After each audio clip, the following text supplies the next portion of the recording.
Over the last several decades, I've had the privilege of being on small groups and teams in a variety of experiences as a pastor, as an executive, and then also now as a professor. And I've seen small groups with students, young adults that were working through issues of their faith, been on work teams that were working through issues or projects together, and now helping facilitate student projects as a professor. I've started to notice that seem to be 5 facets of a healthy small group. So what are they? I'm going to spend the next 5 videos talking through each one of these in more detail. But here's an overview of the 5 facets that I want to cover. The first one is that a healthy small group has affinity for one another. What do I mean? I mean that they're connected to one another. They found common ground. And that common ground that they found for one another has begun to establish trust. Great. Well, how do we do that? Small talk helps every single person that you know. Just find out little things that connect you. It sounds like a small thing, but it leads to big results. The second thing I can say about a healthy small group is that a healthy small group actually is consistent. It demonstrates consistency over time.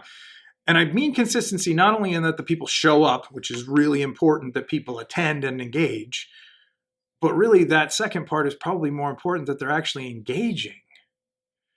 Because if you're not consistently engaging in your small group, you show up, you sit in a corner, you listen, you look at your phone, and you don't actually engage, you're not actually increasing the trust in the room.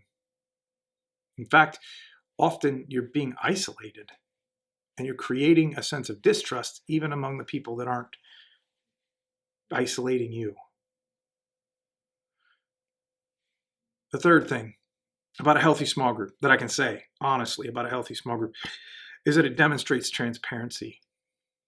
A healthy small group actually helps you realize that you can be open and authentic, even in a work team, to say, hey, listen, I can tell you where I'm really at. I can tell you what's going on. You can start to learn about my strengths and my weaknesses, and we can work together as a small group or as a team to help one another in ways that we can never do on our own.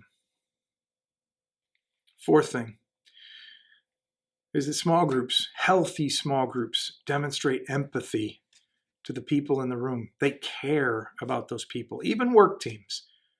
Healthy work teams care about one another. Why? Because one of the hardest things for us to deal with as humans is to share something about ourselves, to be open and authentic and transparent like we just talked about, and then to get a cold response.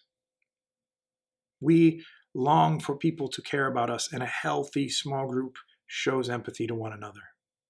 And finally, when you've gotten to this stage, you'll start to realize that a healthy small group has been dialoguing all along, but when you've gotten through these other facets of a healthy small group, you'll get to a stage of dialogue where you can dig into some deep conversations. Some of them may be difficult, but most of the time they're really life-giving and affirming. They help people to grow because we need each other. These 5 facets of a healthy small group will help your small group grow, will help you look at your small group and say, what's missing or what do we need to add? Because if you can begin to look around at your small group and say, do we have affinity for one another? Are we all consistently present and engaging? Are we being transparent with one another? Do we show empathy to one another? And honestly, are we engaging in real dialogue, or is mostly just 1 or 2 people talking? If you can get to those 5 facets of a healthy small group, I guarantee you will have an experience that you will treasure for the rest of your life.